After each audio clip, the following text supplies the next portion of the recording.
Kawhi Leonard trade sa Raptors hindi pa finalize mga idol at naka-hold sa NBA habang hindi pa tapos ang investigasyon sa issue niya sa aspirasyon. Ayon mismo sa tagapagsalita ng NBA, ang trade na ito ay hindi pa tapos. Wala pang timetable, wala pang insaktong araw o linggo kung kailan matatapos ang investigasyon patungkol dyan at kaya therefore ganun din, maho-hold din ang trade ng Clippers at ng Raptors. Matagal na pong sinimulan ang investigasyon na ito. Ito yung patungkol sa aligasyon na tumanggap di umano ng under the table ng bayad si Kawhi galing sa isang kumpanyang aspiration kung saan wala naman siyang ginagawa at sa Steve Ballmer, yung may-ari ng Clippers, ay financial contributor doon mga idol.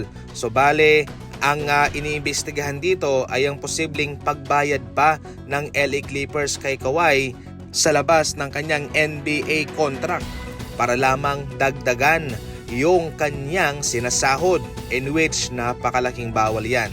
So yan po sa ngayon ang patuloy pong iniimbestigahan ng NBA at therefore hindi po matutuloy pa ang trade. Marami rito ang posibleng mangyari mga idol. Posible pong ma-void ang kanyang kontrata, posibleng masuspende, magmulta o mayroong masisibak kung mapapatunayan mang mayroong nagkasala at totoo ang lahat ng mga aligasyong ito. Para sa Raptors, hindi pa sure mga idol kung matutuloy ba ang trade nito. Depende sa kakalabasan ng investigasyon.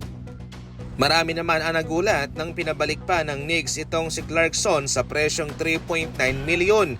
Hindi raw ba nila ito tinasan ng kahit kakaunti man lang dahil siya'y nagkampiyon? Siyempre tumaas din ang kanyang value.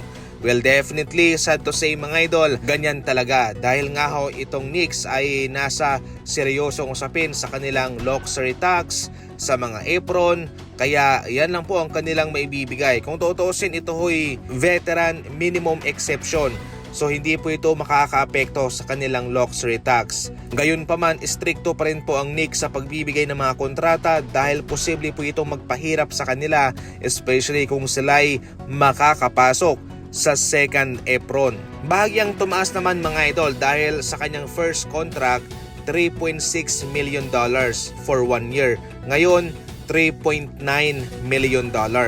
At ayon pa mismo sa report, mayroong magandang naging negosasyon itong si Rich Paul na agent mismo ni Clarkson sa Knicks, na dahil nga ho 1-year deal ang kanyang pinirmahan, mayroon siyang karapatan na mag-veto ng trade.